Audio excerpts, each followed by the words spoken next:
একজন ওল্ড প্লেয়ারের মুখ থেকে এই কথাটা তখনই বেরোয় যখন সে তার স্কিলকে হারিয়ে ফেলে।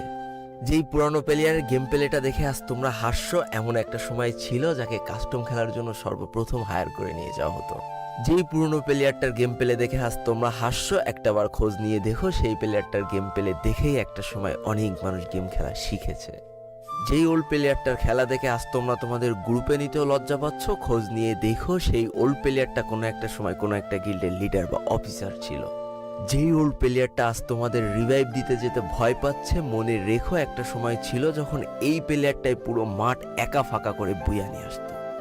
যেই নতুন প্লেয়ারগুলো শুধুমাত্র ডাইনামিক ডুয়োর সাথে গেম খেলার জন্য সারা রাত জাগো, তোমরা মনে রেখো যারা ওল্ড প্লেয়ার ছিল তারা সারা রাত খালি ট্রেনিং পিটাতো নিজেদের স্কিল ভালো করার জন্য। আমি জানি আজকের দিনের যারা অন ট্যাপ মারা প্লেয়ার তারা কখনোই ফিল করতে পারবা না যে বসে জুম করে উঠে হেডশট মারার মজাটা আসলে কি ছিল।